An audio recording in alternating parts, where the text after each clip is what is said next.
Amici bellini, bentornati per un martedì che si rispetti. Ma non è martedì, pagliaccio! Perché gli amici bellini ve lo diranno, perché è sempre martedì. Andiamo ad affrontare, dopo aver fatto analisi tattica, anche un pochino le parole di Spalletti, quelle di Mertens, quelle di Colantuono. Facciamo un po' di VAR rivista, parliamo degli episodi e di questi labiali di Insigne che fanno discutere. Cominciamo!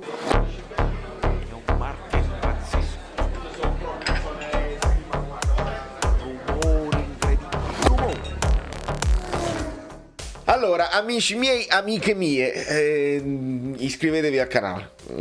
Se siete iscritti al canale, bravi, bravissimi, avete fatto quello che si deve fare in questi casi e lasciate un like e dite ai vostri amici, vai là, lascia un like, sei iscritto a YouTube, benissimo, non ti vuoi iscrivere al canale perché non te ne frega niente, va benissimo, lascia un like e passa, e passa, buongiorno, buonasera e passa. Che film è? Facile. Questo è facile.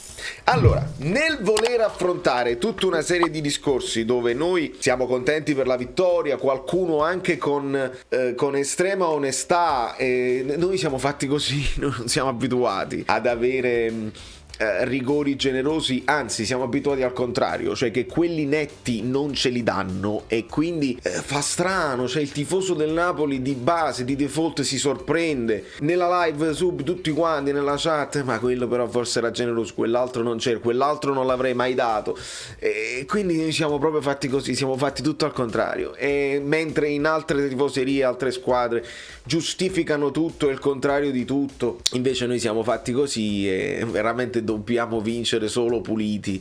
Questa potrebbe essere anche uno step, non dico di diventare disonesti perché non si può diventare disonesti e non si deve diventare disonesti, però sai, vincere le partite sporche, quando per una volta ti va bene prenditelo e basta, e invece non siamo così, anche per questo forse non si può vincere, ma noi la affrontiamo bene, affrontando le parole di Spalletti che sottolinea che prendere un gol così, insomma, la prima occasione, prima ed unica occasione, avrebbe potuto far tornare nella mente dei giocatori certi fantasmi, perché insomma il Maradona ultimamente è stato, insomma, terra di conquista da parte di squadre piccole, sono cose che non ti puoi permettere quando lavori a quegli alti livelli.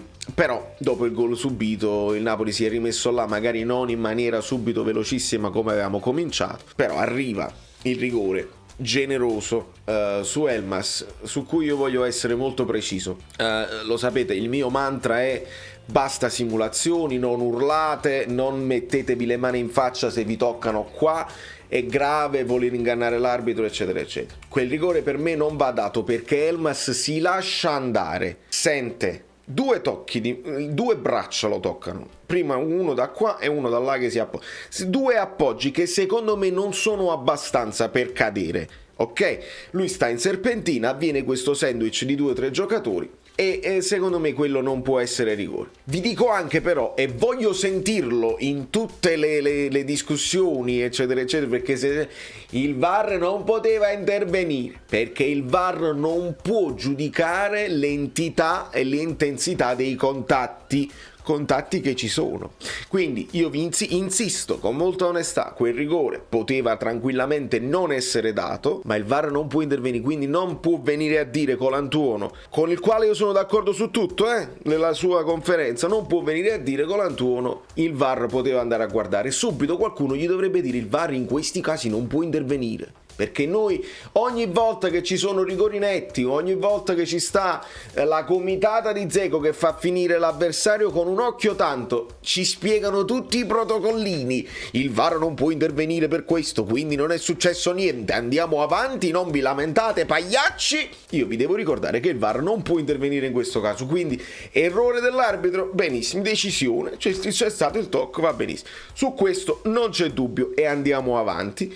Andiamo avanti ricordando che il rigore secondo me un pochino più serio era quello su Mertens, non considerato né dall'arbitro né dal VAR, e quindi se l'arbitro non vede il VAR può intervenire perché dice ma non è chiaro ed evidente errore, va benissimo. Dopodiché per quanto riguarda il rigore finale, quello che porterà al gol di Insigne, io quei rigori non li darei mai, però ci spiegano che da regolamento invece c'è, e lo dice anche Colantuono, perché sì, tocca prima qua, poi sbatte su un braccio larghissimo, purtroppo non è un movimento proprio congruo al movimento generale della corsa, e è allargato tantissimo. Dopo la deviazione di petto poteva finire a un compagno di Insigne, poteva finire a qualcun altro, poteva finire in calcio d'angolo, non lo sappiamo dove va, e purtroppo allarga, e quindi da regolamento ci sta. Con un regolamento un pochino più chiaro, un pochino meno interpretabile, anche queste polemiche verrebbero spente sul nascere, e invece purtroppo ce le dobbiamo tenere. Detto questo, 82% di possesso palla, XG altissimi, come noi diciamo sempre.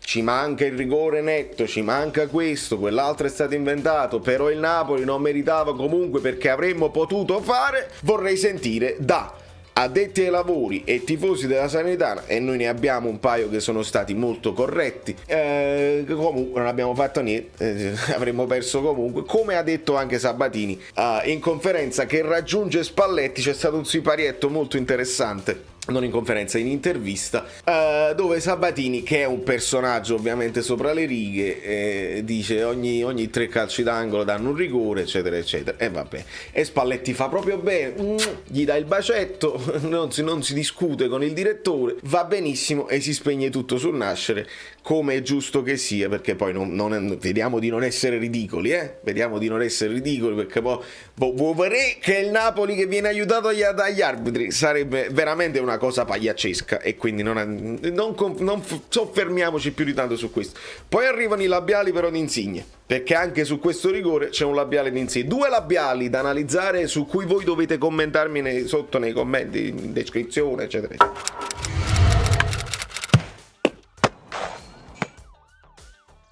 Canale Telegram, vi siete dimenticati il like. Quindi, quando abbiamo i piccoletti, ci dice Spalletti, è chiaro, su osservazione di Ciro Ferrara, che Mertens deve venire in, quindi un po' banalotta la cosa, Mertens deve venire incontro, non è che Mertens può aspettare in mezzo a 2 centrali per fare un colpo di testa, la torre Mertens. È chiaro che Mertens deve venire incontro, e deve esserci poi l'inserimento. Una volta si può inserire Fabian, una volta si può inserire Elmas, una volta si può inserire Zelinski, Lozano che sta lì con Di Lorenzo esterno aggiunto a riempire l'area, altra cosa che abbiamo visto, insomma tatticamente è di facile lettura.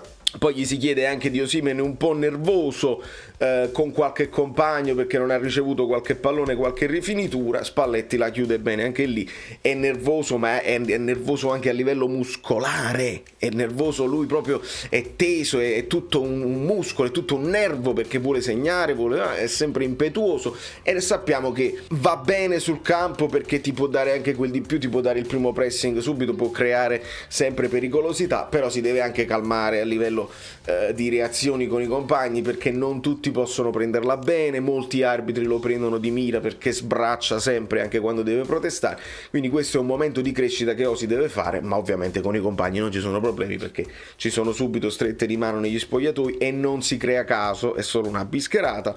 Ma bisogna migliorare nella cattiveria e nel carattere, perché il Napoli, ricorda Spalletti, da quando ci sono i 5 cambi, da quando insomma il 2-0 non basta più, 2 gol di vantaggio non bastano più, il Napoli deve assolutamente capire che magari tu avrai un'occasione, non ne avrai illimitate, non avrai occasioni limitate, quindi aggredire quei palloni come se fosse l'unica chance di una finale di Champions League. Questo poi è il modo per diventare una grande squadra, e non fa altro che ripeterci quello che Guido Gentile ci sta insegnando da parecchi mesi, da sempre: la percentuale realizzativa si deve alzare per voler fare quei campionati diversi. Il Napoli se tira un gol, tira un gol, e così quante occasioni potrai avere? Salernitana inguaiatissima, in clamorosa emergenza, è chiaro che un'altra occasione si ha, ma il Napoli non deve mai avere quella sensazione vabbè lo faccio dopo, devi pensare che ne hai una sola e devi aggredire quel pallone e fare gol, essere meno leziosi, piacersi di meno, essere più decisi e decisivi. Quindi ovviamente gli chiedono anche di Mertens, anche l'intervista di Mertens è qualcosa di spettacolare, ve la consiglio se non l'avete vista, perché parla da dirigente, parla da leader, parla da amico di Insigne, parla veramente da uomo maturo, con serenità, distribuisce saggezza, è veramente straordinario. Mertens, rinnovate Mertens, per favore rinnovate Mertens per una serie infinita di motivi che abbiamo snocciolato. E anche su Mertens purtroppo Spalletti, le sue parole sono quasi di resa, dice non dipende da me, ADL poi è bravo a rifare sempre le squadre anche quando certi giocatori se ne vanno, quindi cioè, sembra quasi una speranza, come a dire molti se ne andranno, saranno bravi loro, dovranno essere bravi loro a sostituirli. Non ho visto un'apertura per quanto riguarda il rinnovo di Mertens o una speranza da parte di Spalletti, vi devo dire la verità. Rinnovate Mertens, io insisto, dopodiché se no poi se ci sono le contestazioni non siate sorpresi se il tifoso del Napoli ci resta male, perché Mertens rappresenta una risorsa. E quindi così. Ovviamente su Colantuono ne abbiamo detto, il primo lui dice non c'era e siamo anche d'accordo, e fa bene a sottolineare una cosa però, che lì arriva il giallo per Vesili che porta poi al rosso, perché nel secondo intervento, quello di mano, arriva un altro giallo e quindi porta all'inferiorità numerica che distrugge definitivamente la Salernitana. Su questo devo dare atto a Colantuono, che è giusto, anche perché arrivano 2 mani su Elmas, quindi l'arbitro ne sceglie uno con l'ammonizione.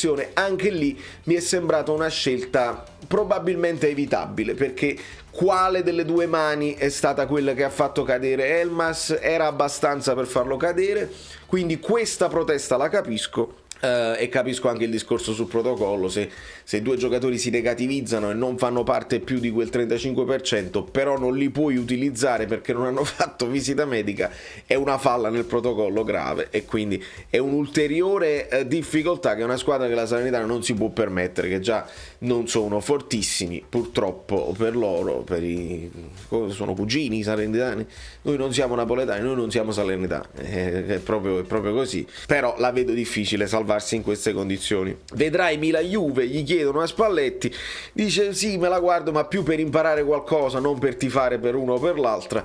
Credo, da quello che ho visto anche negli highlights e ho sentito vari commenti, ho guardato il primo tempo, mi sono addormentato, Milan-Juve c'era poco da imparare, Spalletti, quindi non imparare niente da quella partita.